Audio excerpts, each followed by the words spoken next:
Yeah, we're back. Two Hello. times in a row. A lot going on. We just said before the recording we could probably have an episode every hour since Yeah. all the things going on. We talked about Venezuela last time. And I think now it's time to dive deeper in what's going on in Iran. Kayvan, what do you think? So much going on. I think it's a historical moment because Iranian protests are very, very risky to organize. The regime is brutally violent, as everyone knows. They don't spare any bullets, so it's very, very risky. We talked about the last time how there's a huge lack of protests in Russia, for example. But like, I mean, you never hear protests in Russia, whereas in Iran people are pushing all the time because there's huge injustice that is happening, and this regime that is in power is just like pretty much the worst that is on planet Earth. So it's an exciting moment to look at it from outside of view. That is, a lot of things are happening. So let's talk about what is happening, why is it important, who is doing this, and what do they want, what do the protesters want, and how is government responding, and how is media responding, and what are the geopolitical and economical impacts on the world. Yeah, because now there's protests going on now since when? When did it start? Yeah, so basically first day of the new year, the Western New Year. So it's been on for like almost 7 days, a whole week, nonstop. And it's escalated. It started from small, like it started from basically how it started that the currency got devaluated even more. So Hmm. the currency that if you had $1,000 last year, you could that $1,000 now that's now $35. That's how much it devaluated. Yeah, That's insane. And this is that's yeah. it's actually quite. It's I mean, shortcut. It's short intermezzo. It's actually quite interesting because I think if you look throughout history, devaluation of money is one of the biggest drivers of revolutions worldwide. Which maybe shouldn't be. It should be maybe also on moral reasons, but usually this is. And it can also have really bad effects because the devaluation in Germany before the Second World War Yeah. led up to the Second World War and the rise of Hitler and all the because there was a lot of unrest and a lot of how you say that yeah, just unhappy people who started to want change. So yeah, so that's not how it goes that way, but they massively devaluated the currency. Do you know why? Also, like, is this something that the government did? Had it to do with? I mean, have been a lot of sanctions for Yeah. maybe even I want to say a decade or decades. Maybe it's been a Yeah. long time since there were sanctions against Iran. This hurt, of course, the economy. This hurts also the people, even though it's targeted at the regime. But it's of course hitting the people in Iran itself. Um, and of course, there was a few months ago, there was also an attack by US Israeli forces on Iran, on the nuclear facilities. But I also read that they took out, which was, I'm not sure if you heard about this, they took out one of the largest crypto exchanges, I think Mm, worldwide, but it was the largest crypto exchange marketplace of Iran, mm. and there are several hundreds of billions of dollars going through it every year. So I think there Wow. was this whole black market structure set up through crypto, which I don't know who used it, maybe the regime itself, but I don't know. Are these things influencing devaluation, or what's happening now that it got so bad? That's a great. I don't honestly. I don't have a straight answer to that, but it's just that the economy is just they don't know how to run the country's economy. So I mean, it's just that simple. I mean, I don't have a straight answer. Why has it been halved so much? We could probably look into it, but I think it's not just like once they're doing it throughout the decades. So, and it's so Iran is like, well, why we talk about Iran? It's not a small. It's not a small country. It has a huge repercussions around the region and Yeah. around the world, and also to Europe, all the way to Venezuela, all the way to United States.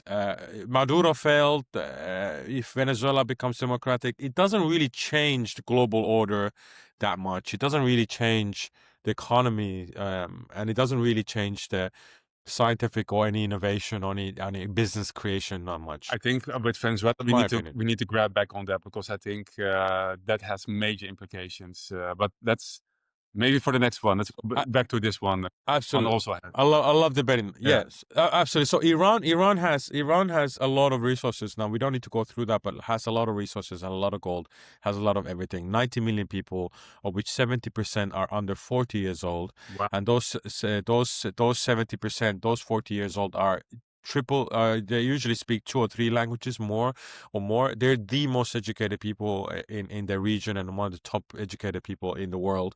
Iranian universities are excellent, and so on and so on. So these people are technologically really, really smart. The young people especially, but they never had the support of the bazaar. The bazaar is very important. The bazaar is like a market where you have a lot of the people who are influential come in there shopping. But the Bazarians, their commerce, they're very, very influential. They've been there for thousands of years, and they are linked to each other. And they were the ones who started this. They said, it's enough. Like, this is not, like, I have to now pay much more for getting equipment, getting ingredients, and I have to pass it on to my clients. We don't have money to eat money. Basically, they are out of money. And the Bazarians started this whole thing, and very quickly it spread out to from Tehran. It spread out to other cities.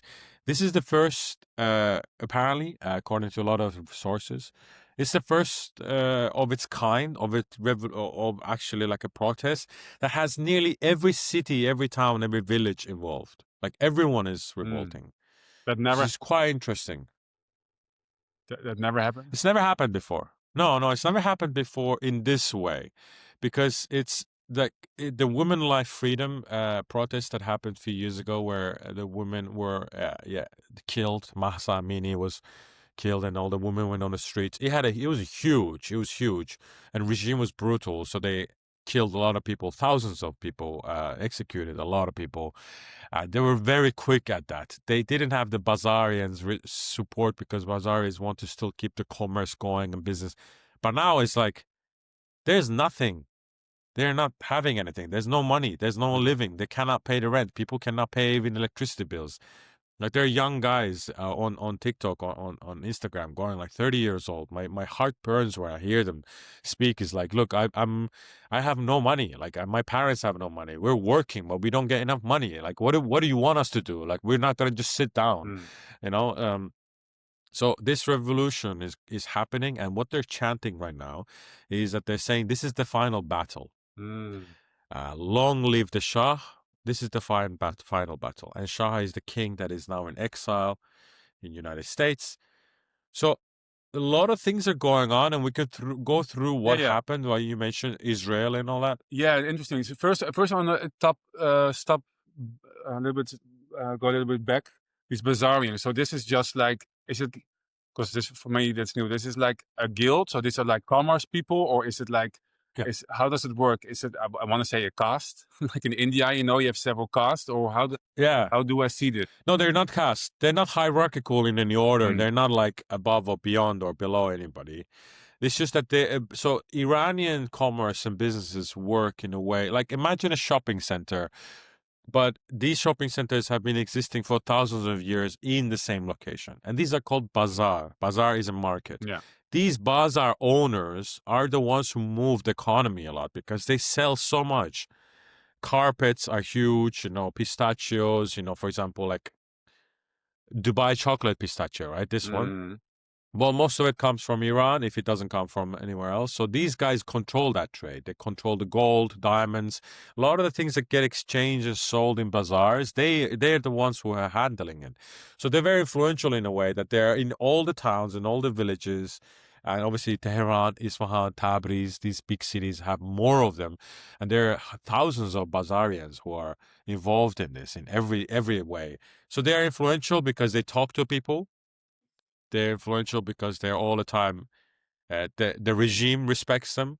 The regime always wants them on their side, which is why there were not on many protests involved. The police, they're part of the police because they are the parents of the police officers. They are the cousins and brothers of many police officers. And if the Bazarians say something, they usually do it. So they have a lot of influence in the economy, in the society, in the culture.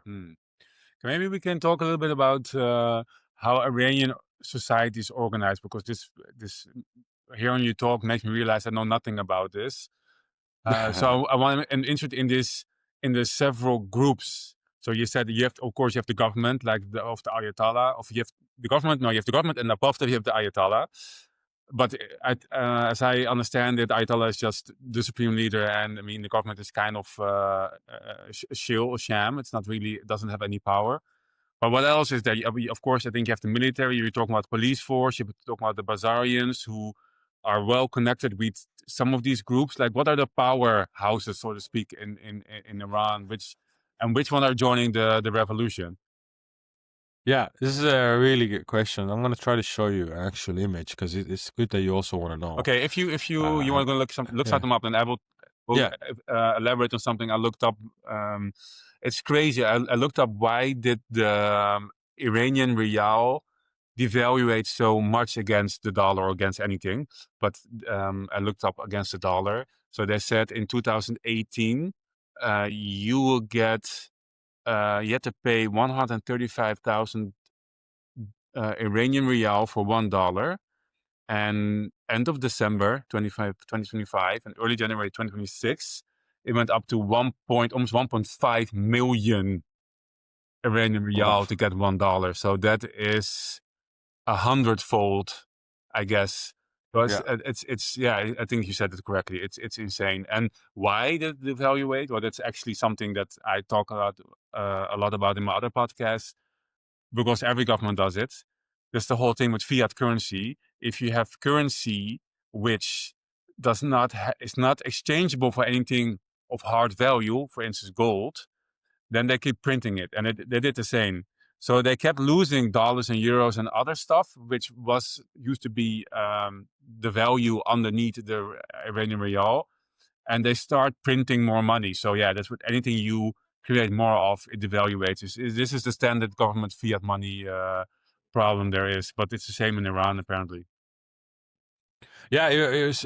I mean, great that you have this expertise that you can share that. But so I'll share my screen and show you what this is. So this is, I think you can see it now. Yes.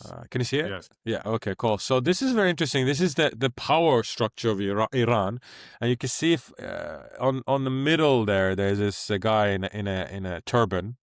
He's the supreme leader. He's a dictator, right? So he's the guy in charge. Yeah. Can you see it? I don't know. Yeah, I can see it. I'm gonna go a little bit closer. No, it just disappeared. I can see it. Just have to go closer to my screen. Yeah, so there it is. He's so I'm trying to like make it. Oh yeah, perfect. Let me see. Yeah. Let's go a little bit more. Oh, it doesn't. It doesn't. For some reason, it doesn't let me. Let me see. You can download it, or you can screenshot it. Yeah, I'll do that, and then open it separately. We are doing this on Riverside, and it is very interesting. Works good though. Yeah, but it works good. I just told Kayvon I did this last year in professional studio software, which TV studios and such use, and it had a massive delay. So I'm not going to make any commercial for Riverside, but it's good. It's working. It's epic. Okay, so now I got it. Okay, there we go. It's back. God, it's really good. How quick it is. Okay, I'm gonna try to show you this, and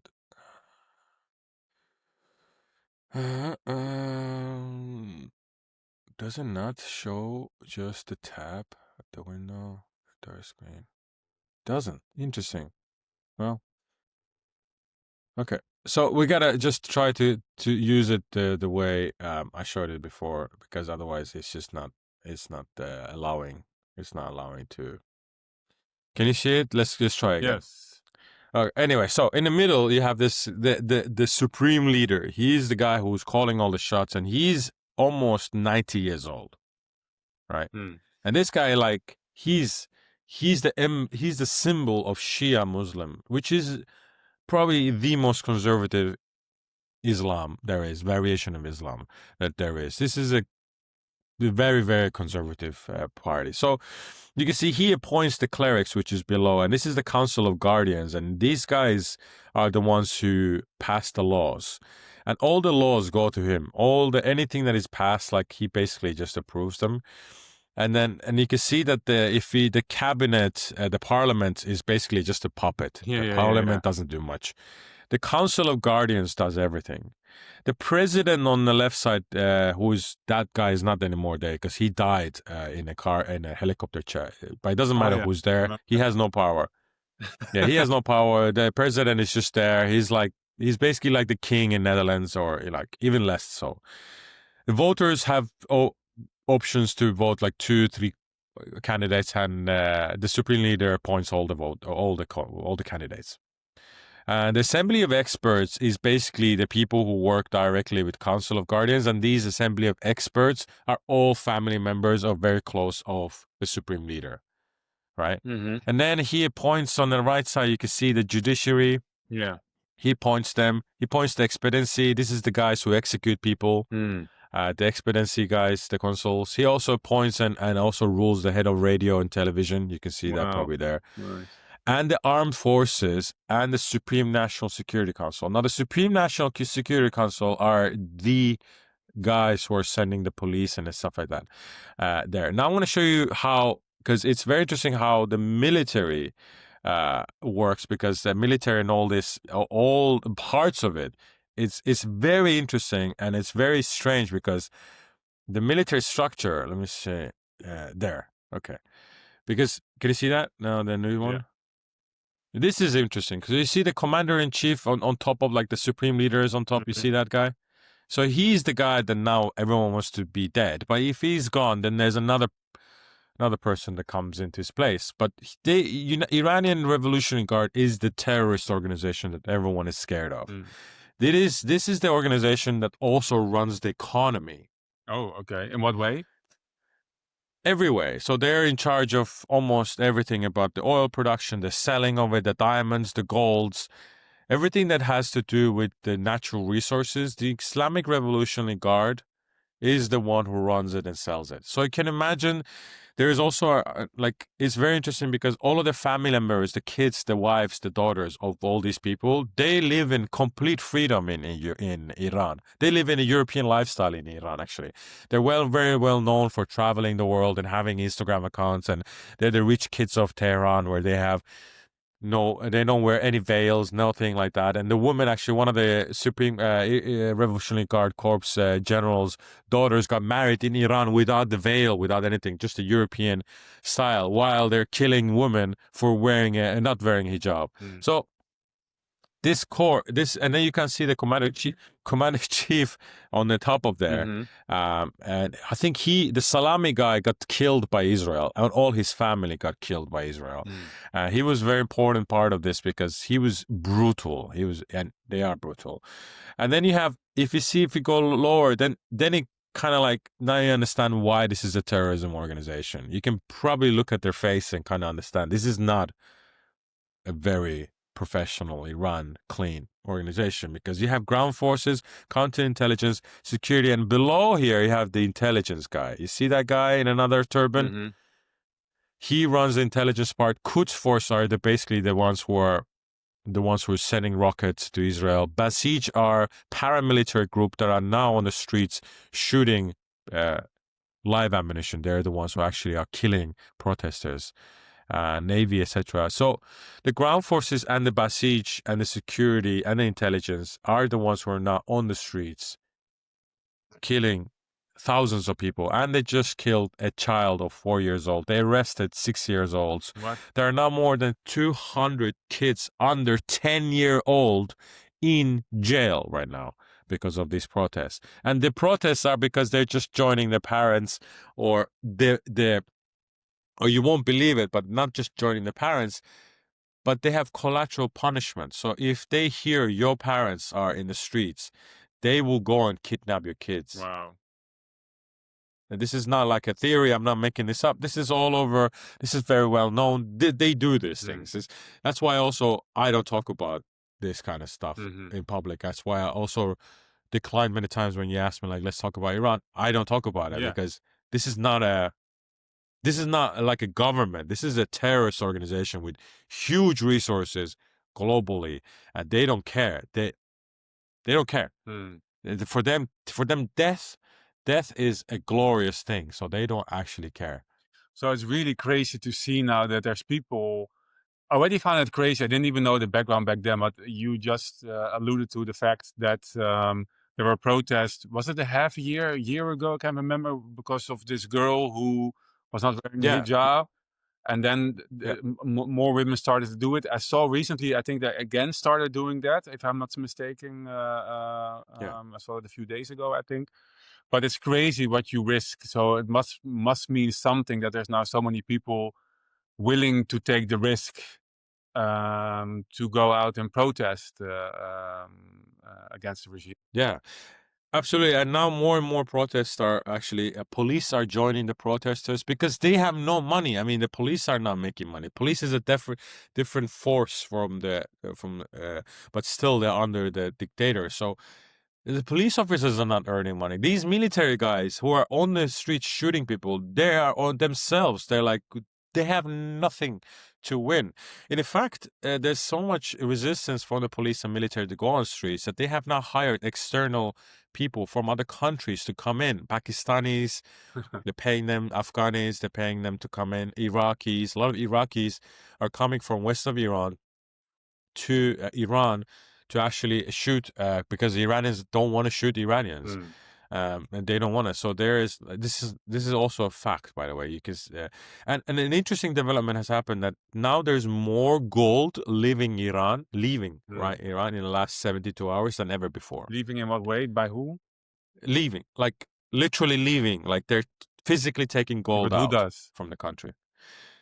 This is the question. Like, it's probably the leaders, probably the executive, the council, the council of experts, the military generals. They know that something's happening because there's already plans that Khamenei will go to Moscow. There's already been a lot of talks about that. People are already like, is a lot of mentions about it, a lot of chatter as well. I mean, he's not appearing anywhere in public. He's not a brave person. So, yeah. So. And it's interesting because this is the first time I've seen, and many people have seen, that the protests are not talking about just a way with the dictator. They're talking about the future plans. They're talking about, we want to be best friends with Israel and Turkey and India, and we want to be best friends with Trump, United States. We want an organization here to come in. So the king that is now in exile in United States, his name is Reza Pahlavi. They're asking him to come over and run the transition, not become a monarch or president, help the country to have a great transition so that there is a prosperous and established future, not just a mess. Wow, and so I'm flabbergasted because I did see like the intensity of protest and messaging mostly on social media. I haven't really seen it a lot on mainstream yet. Um, it feels like something was going on, but I didn't know it was so fundamental. The fact that there's gold leaving Yeah, looks like they're fleeing. Looks like the power structure is dissolving, and that they are choosing their money's worth and going somewhere else. It's actually kind of the same thing with not this no. If you remember that at some point Syria and Assad fled they were overrun quite easily. It was the same thing because they ran out of money. I'm not sure if it's because of devaluation, but I definitely know that the US had a stranglehold on that country for a long time, and they couldn't win the conflict a few years ago, and then they decided to freeze it. And at some point, when the money was gone and every military fled their posts, several forces, Turkey, Israel, and the US, they swamped the lot and took over. I'm wondering, talking about the US, because do you think there's any US involvement in this protest this time?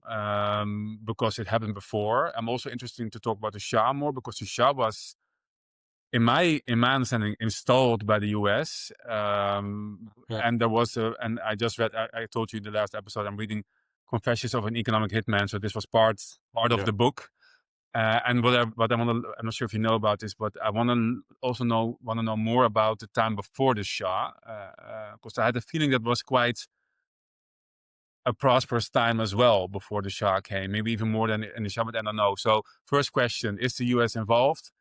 Let's start there. What do you think?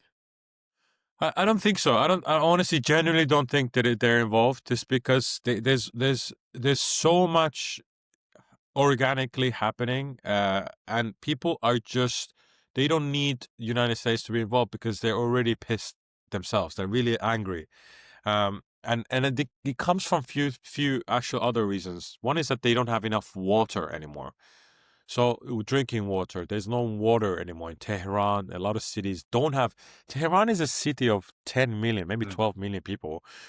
The president went online and went on TV last year, late last year, in December, saying there is no more drinking water. You have to leave Tehran. What?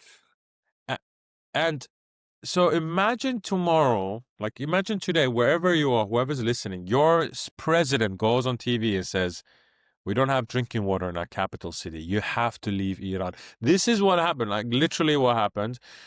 And it's insane. Like how people were like, what? We have lakes, we have more rivers, we have incredible amount of, like, how you're not able. And then Netanyahu went on TV, sent a message to Iranians. He had a glass of water with a jug, and he poured the water, and he drank the water on TV, and he said, you don't have this. You're a country of 5,000 years of history. You have the most natural resources in the world. You have the most educated people in the world. You have 70% young people in the world, like in your country. You have Persian Gulf on the south. You have mountains. You have glaciers. You have all, and you don't have water. I mean, We have water. this was your thing, right? Hanging Gardens of Babylon, like this world wonder, right? Isn't that? It You is. know, that's like a wonder, a high technology irrigation project. This is your thing. This is your thing to do.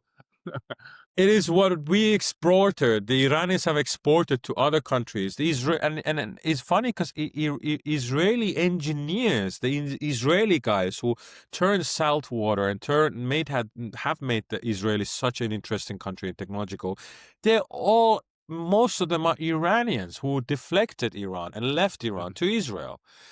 And this is like, it's driving Iranians insane, where they're like pointing out, like, that tiny country with 8 million people over there has almost no like natural resources, and we have everything, and they have drinking water. We don't have.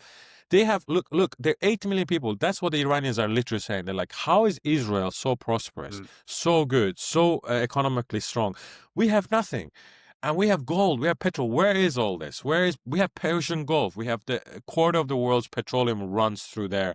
And we don't have anything. We have India, we have nearby, we have Dubai on the south.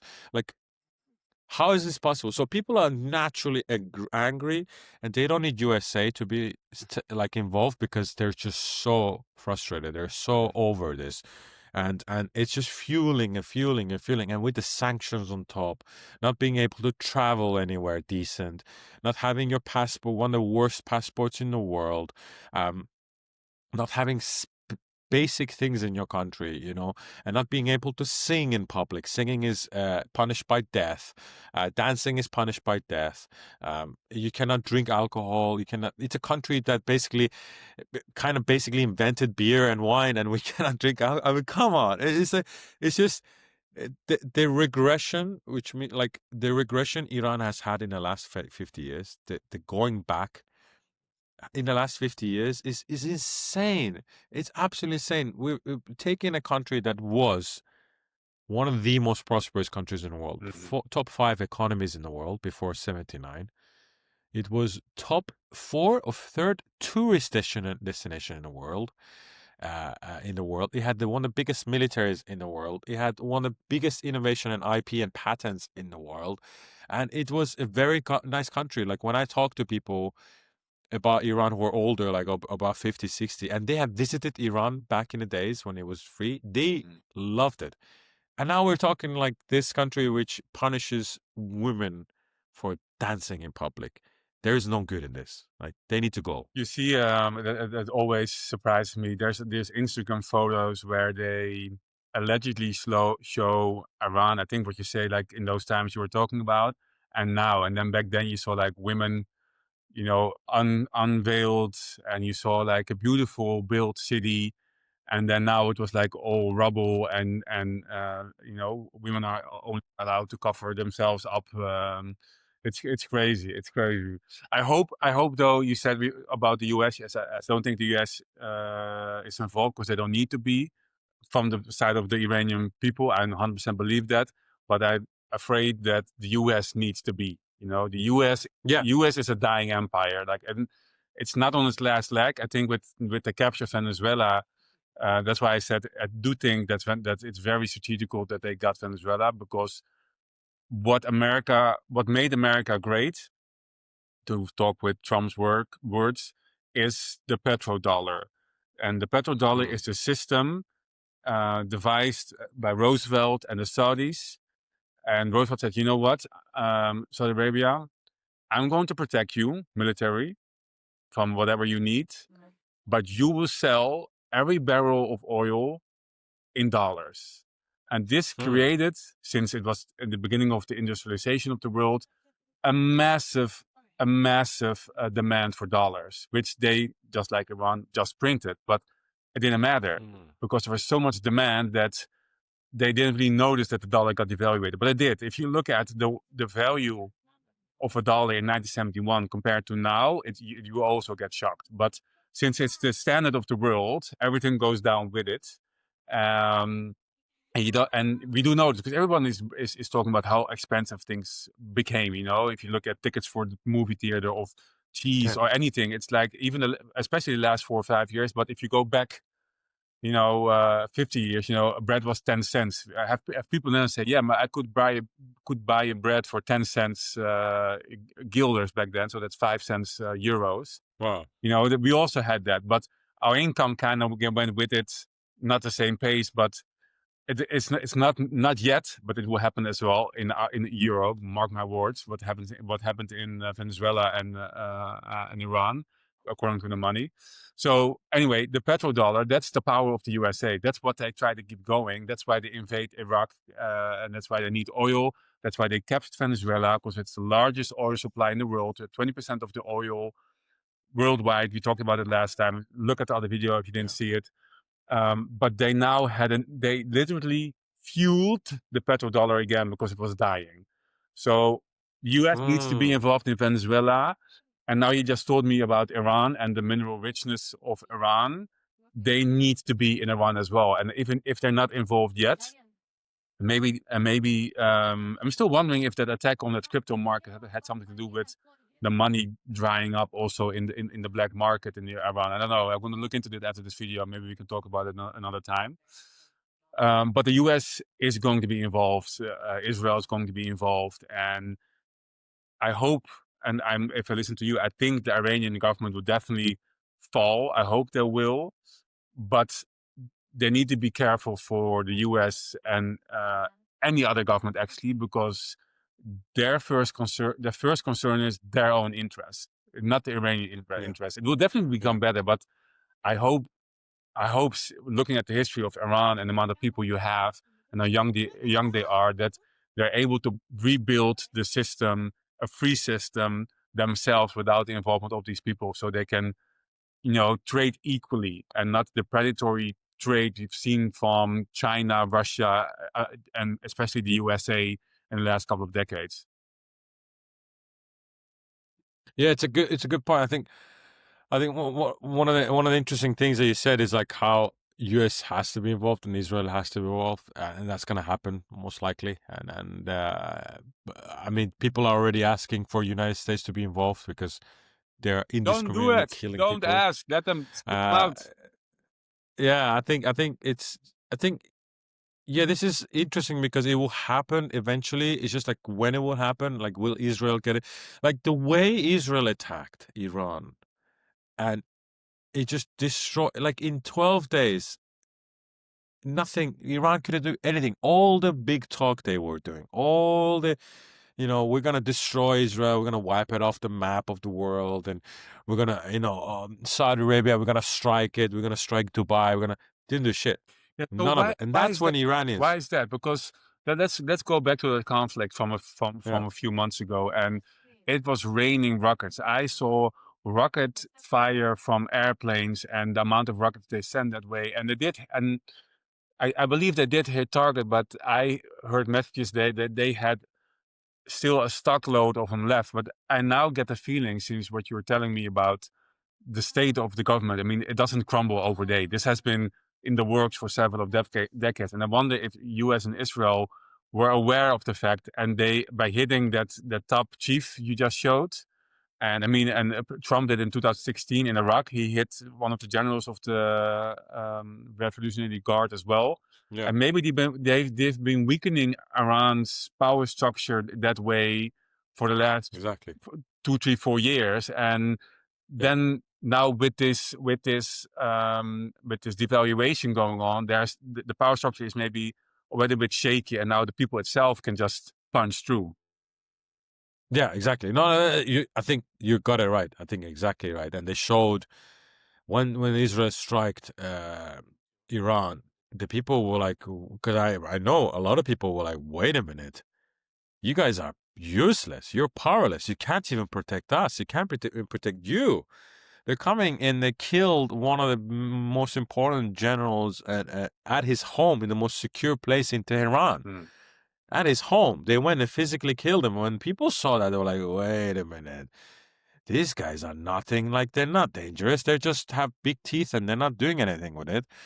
So it started from there. And then the water thing came. They're like, okay, and more. And now the currency devaluation and the lack of opportunity. So it's just, there is nothing that people are scared of anymore. Mm.